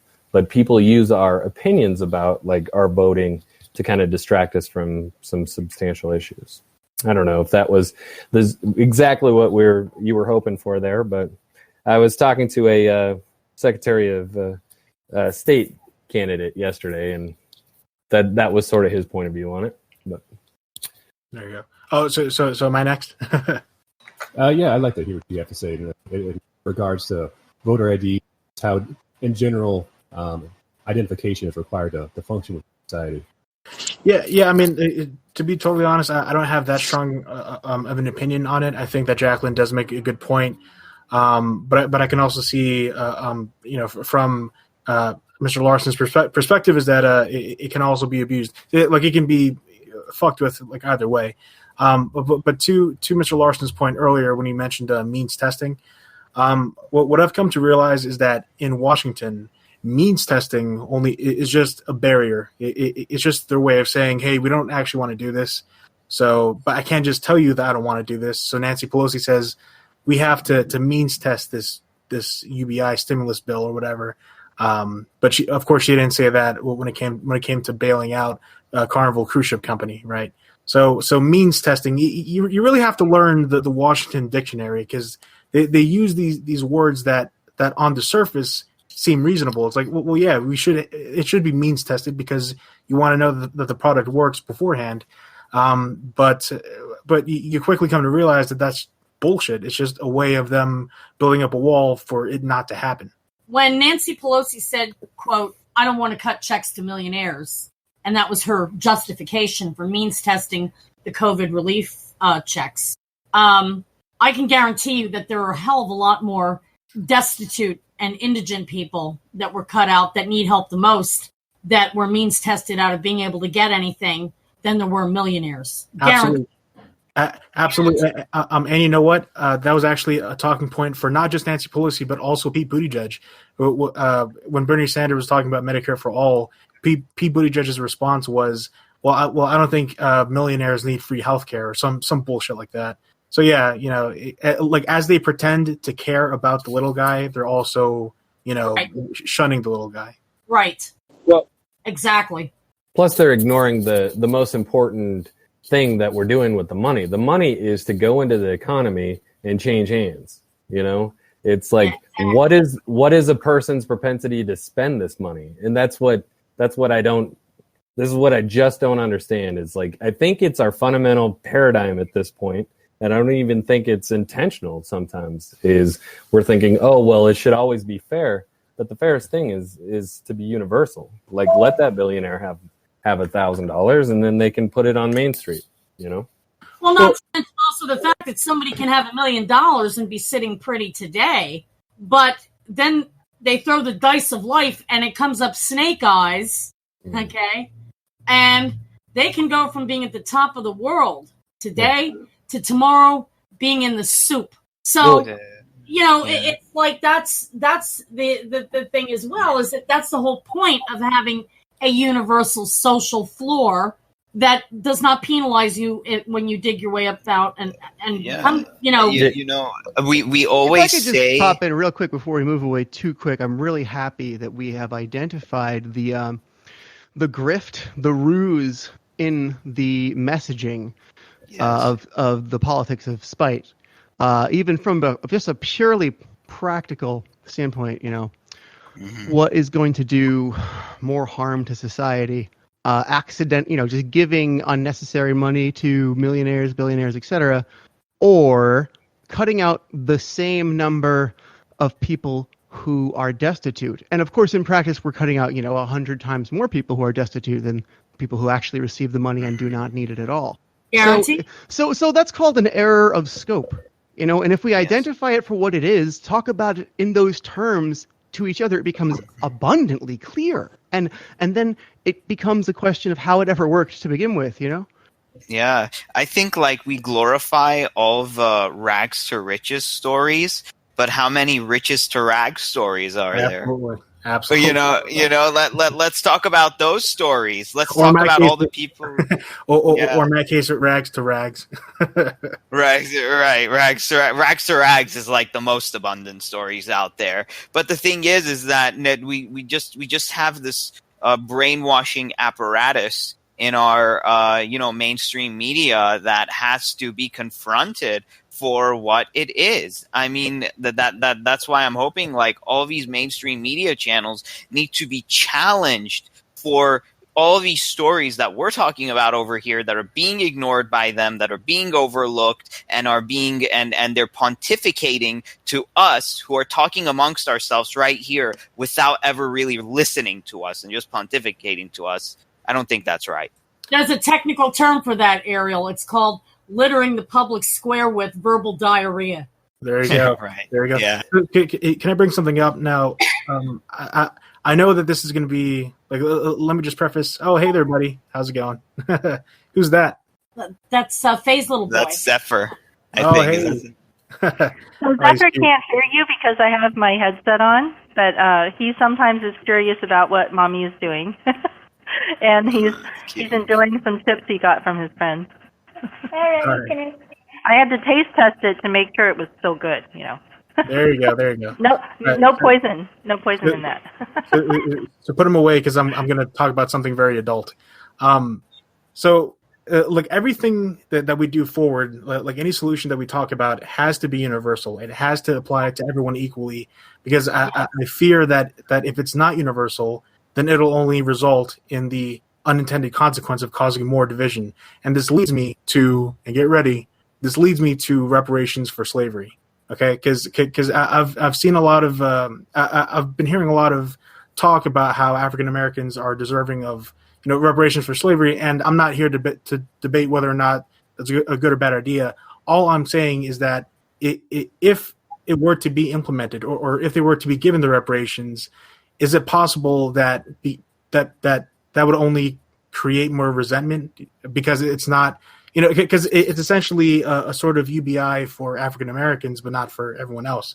And so my hypothetical is it also ignores people who were victims of slavery within this lifetime, and I'm talking about human trafficking victims across the racial lines and both genders. I mean, it's not just women and girls that get trafficked. Do we still have Fred here? Is Fred still here? Ignore those very real victims of slavery who inarguably suffered all their lives as a result of having been enslaved and stigmatized and criminalized for being enslaved. There is going to be some acrimonious resentment and kickback, I'm afraid. Yeah, but what pisses me off is that it's such a touchy subject because the minute that I say that I'm not in favor of reparations for slavery, but I'm in favor of a more universal approach, like universal basic income, then I'm immediately labeled, racist or whatever. So I don't know. I mean, like, I feel for you because I understand what you're, where you're coming from, and I get it. And I'm saying there's people who are victims of actual slavery that are not African American today, who were never made whole, whom society said, "Fuck you, sorry for your luck, pull yourself up by your bootstraps, don't be a victim." And to make one group of people that were whose ancestors were victims of slavery whole, but ignore current victims of slavery who've never been made whole, is one example of where that division could occur. On top of the fact that you're going to see a lot of other people who are going to be resentful because they're going to say, now this is not my point of view, but this is what I've seen other people say.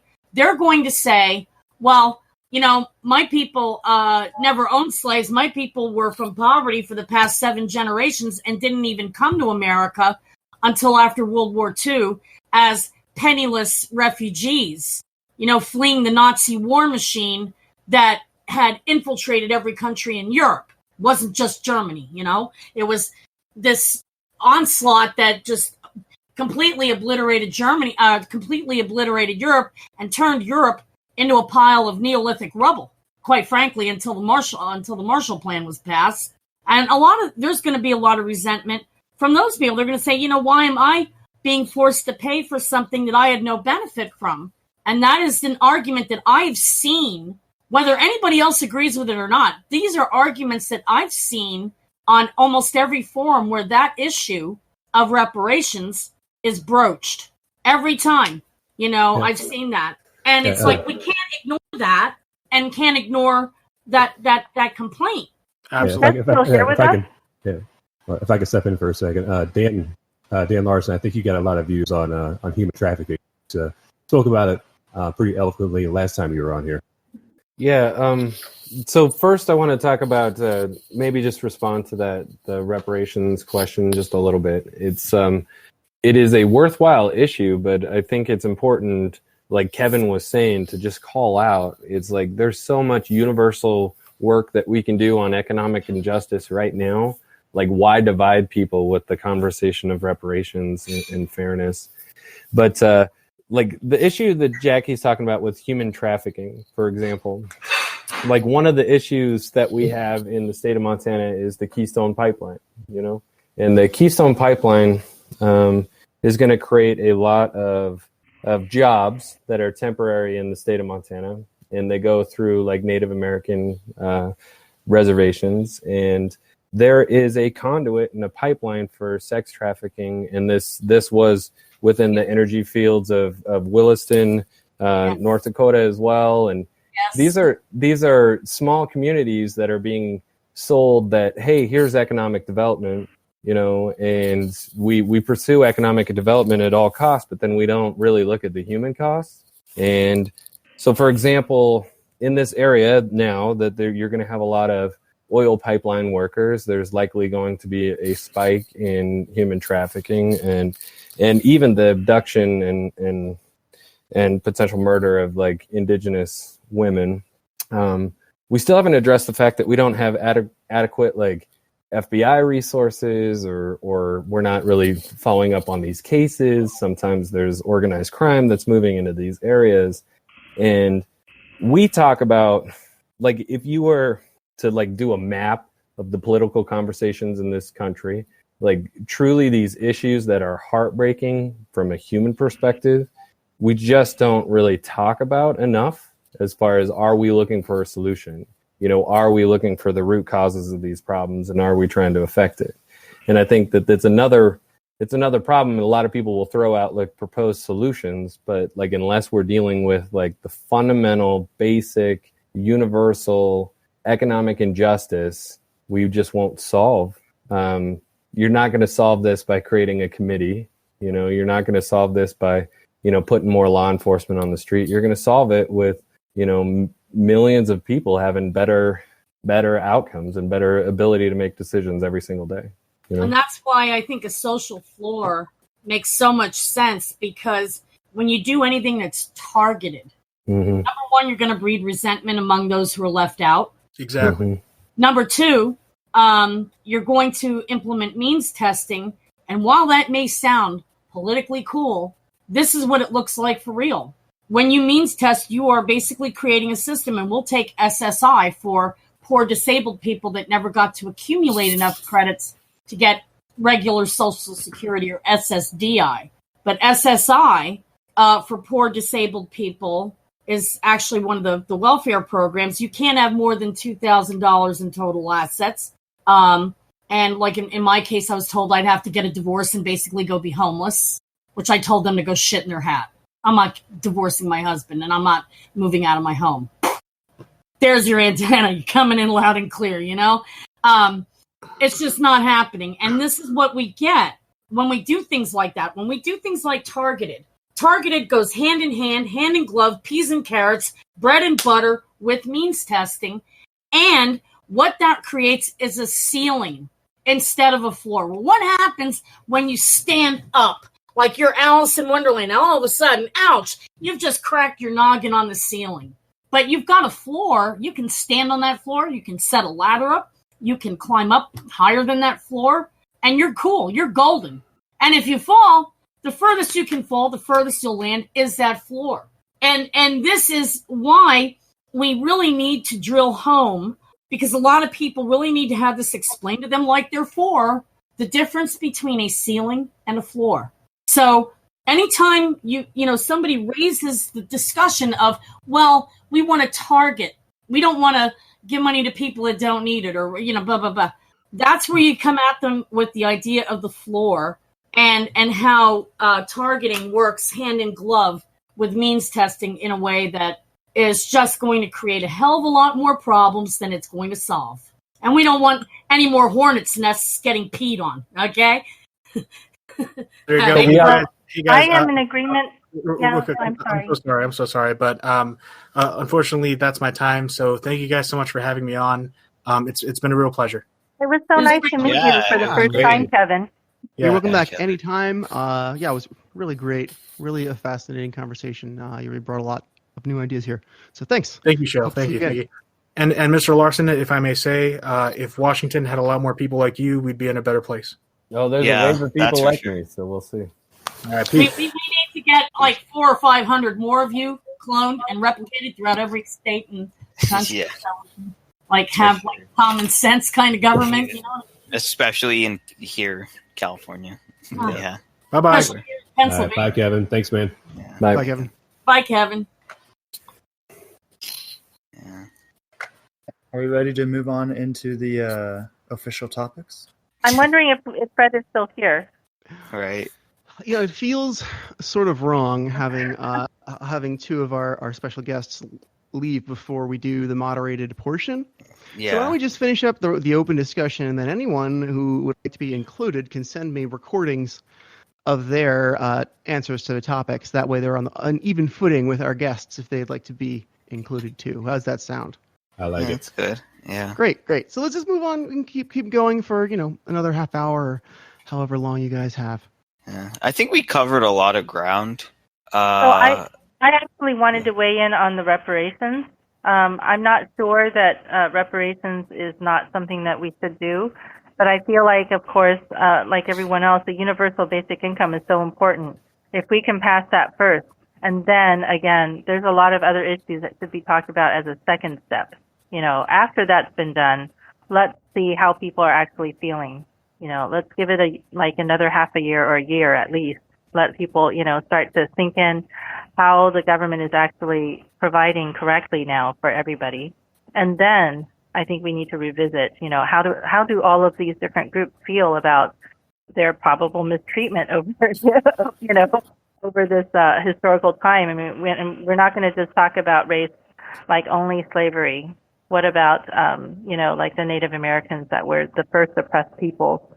And what about, and there's been some reparations for different American groups, but there's also, a lot of other people who've been through a lot in our country.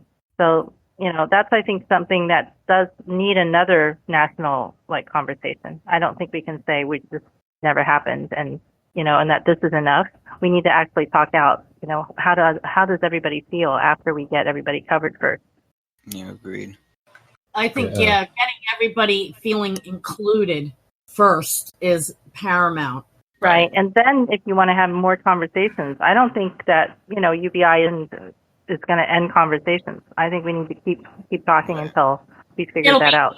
It'll be easier to have more conversations, I think, if we have UBI. And if people aren't, because when you're not getting your basic needs met and you're in constant fear for your life type of survival, okay?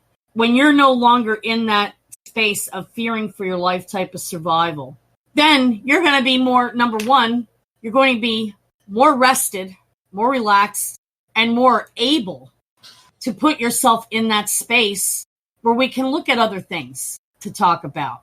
It's a proven fact that when you're in life-threatening poverty for a prolonged period of time, your cortisol levels are jacked through the roof, and it knocks about 13 IQ points off. Not to brag, I mean, maybe I could afford to lose 13 IQ points, but a lot of people can't.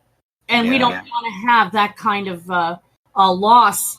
And that's the thing, is that when we get the most universal, and establish that where nobody's excluded, nobody, okay, from the poorest to the richest, then we have the ability, the space. We've created the space to have a true meeting of minds and to have all these other conversations. Yeah. I mean, that's what I'm seeing. That's what I think. That's what I see. Yeah. That's what I see happening. That's for sure. I wanted to direct people's attention back to our chat. If you get a chance to look there, I put a whole bunch of links in terms of places that you can volunteer. And I see that we've lost Dan from Montana, so we can have, let me see if I can find a link for him, but I think it's just danformontana.com. I want to end with, we're going to have a Yang Gang Slack. We're going to have a Zoom call that's called the Humanity for Volunteer Network. It's kind of like called a Yang Gang Hang, right? It's just a hangout. So once again, that is going to be actually a conversation for making friends and for learning about other people who are also Yang Gang. But I think the power of connections is that once you have those connections, all these ideas start flowing between you, and then you're going to get to work on some of the things that you, come up with. So I believe in the power of community building and also friendship building, and so I'm going to be volunteering next week on Wednesday. If you join that particular hang, I'm going to be one of the co-hosts there, so helping that happen. I should probably go, because that's also one of the purposes of our podcast here. Yeah. Interconnectivity, community building. I know Ariel had that lucky experience. You want to tell us about it? Yeah, what happened with that? Yeah, I got to talk to Andrew Yang. I don't know, I have it on my Facebook. My stupid phone storage is giving me trouble. I really need to upgrade my phone. But the thing is that it was a Humanity First Zoom call or something like that. It was a special one. And I was talking to them, and all of a sudden, Andrew Yang randomly just Zoom bombed us, and because they were in separate rooms. And I talked to him about the media polarizing people and doing all these things, and he said, if the information you get from the mainstream media is fast food, and this is a good healthy, hearty meal, when we have these long form things, when we can really get into it, it's like healthier food for your mind rather than the trash that's like the potato chips and the Doritos and the Cheetos that they give you in the mainstream media. So we talked about that, and you know what? It just felt like I wasn't trying to, a lot of times you try to prove yourself. You try to say, like, what kind of fancy question can I ask this guy so he can see that I'm smart? Or like, how do I sound like really professional because I'm in the midst of like this person? I didn't need any of that. It was like, he's a friend. He's authentic. He's nice, and he just came across that way. I liked him from the first moment when I first yanged myself, and I saw my very first Andrew Yang video, and it was when he was talking with his two buddies that he was having lunch with, and he said, Americans are getting fucked, and I want to unfuck you, so fucking vote for me so I can unfuck you. I said, yeah, that's my kind of guy. And that's when I binge watched everything I could find. And this was after I read his policies on his page. So it's like, right. I first read that. Then I Googled him I YouTubed him, and I got that video. And then I really liked him because he shot from the hip. And I had to just binge watch everything. And I was like, oh, damn, I want to be a part of helping the crowd surf this man into the White House in 2021. Right. That sounds like every person's experience of Andrew. And I think Andrew actually said that we should do these Yang Hangs because we need a way for people to feel good and to feel connected during this time of social isolation and social distancing. I mean, some of us are over moment. I inserted myself into too many groups. There are still many of us who are living a different situation where they want to help, but they don't quite know what to do. And if we get people into these Yang Hangs, we can talk to them. We can find out. We can give them a chance to talk up towards the leadership and towards Andrew Yang himself. And it's for people without any visuals of the chat. Can you just tell people how they can attend the Yang Hang? Well, you'd have to first join the Slack. This is one of the big problems that I'm having. I would suggest you come out to, can you come and join my Yang Gang report on Facebook, or maybe find me on Twitter, and I'll try to, at Palestine Math, okay, and then I'll try to give that information out there because these links are a little bit hard to. I don't even know if somebody can see a video. How are they going to click on this link? They can't. So, I'm like, it's a very complex link. I can't even read it out. It's going to take me an hour. In addition to the biggest myth that Yang says is that we don't have the money, I think there's another big myth out there is that solutions are hard and things take time and things are in this process and it's always going to be like slow and it's going to be bad and it's going to be like painful. That's a myth too, because we saw that the solutions are right in front of our face. It's just these people who capitalize on the dysfunction that are like the spokes in the gears. And they're most of them are the cause of all this dysfunction, but they leech off of it. And then we find it's like you find out that if you're intelligent and if you're solutions oriented, your life doesn't have to be a shit show. Incrementalism is also a myth. Thank you, Ariel. Right. All right. So we've gone overtime. I think we're good. Is anybody else have anything they really wanted to say before we go? I think Fred, are you still with us? Fred has a green circle indicating there's audio coming through. I think it's just background noise he may have.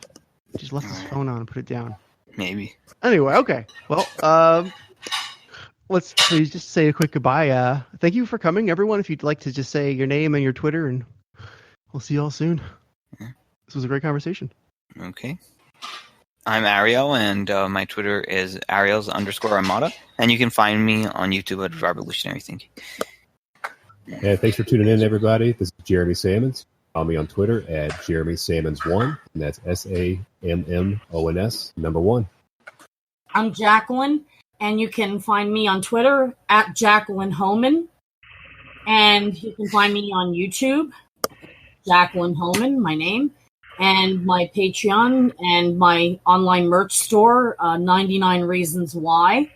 And you can find me defending UBI almost anywhere on any media forum, whether it's Medium, Quora, Facebook, Twitter.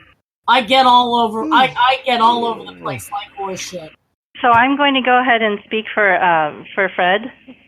Fred, you can find at Truckers for Gang. All right. If you go on his YouTube channel, I think it's called Fred the Felon, or because maybe he rebranded it, but that's what he goes by. He likes to advocate for people who have done their service to their nation in jail, and you can also find him on his web, Truckers for Gang. So it's very simple. Truckers for Gang on Twitter. I think I already gave mine, so I'm Palestine Math. Palestine Math. Yeah. Mm-hmm. Thank you, Faye. Thank you for doing Fred too. I am at SHAELRILEY on Twitter. Thank you again for giving us some of your time. I hope to spend time with you again soon. Whether you're here right now or you're watching on Twitch or do you want to do Dan also? Do you want to help people find Dan? Yeah. What's remind everyone of Dan's Twitter. What is it? Dan is at Dan for Montana. That's very simple. What about Tully? Do we know everybody's Twitters? We can just call them out for them. Don't have Tully's. I Jeremy, can do you remember Tully's? Like a quick search for it. Well, Tully is easy. He's at Tully_math. Math. Okay. And how about Kevin from, I think it's Lynsight. Let's just go with at Lynsight Tweet. Lynsight is spelled LYNSIGHT, and then Tweet, TWEETS. So there you go. Thank you so much. That takes care of everyone. I did not miss anyone with your help. Thank you. We got everybody. Okay. Goodbye. Goodbye, everybody. We'll see you soon. Bye-bye. Thank you, Phil. And thank you, Jeremy.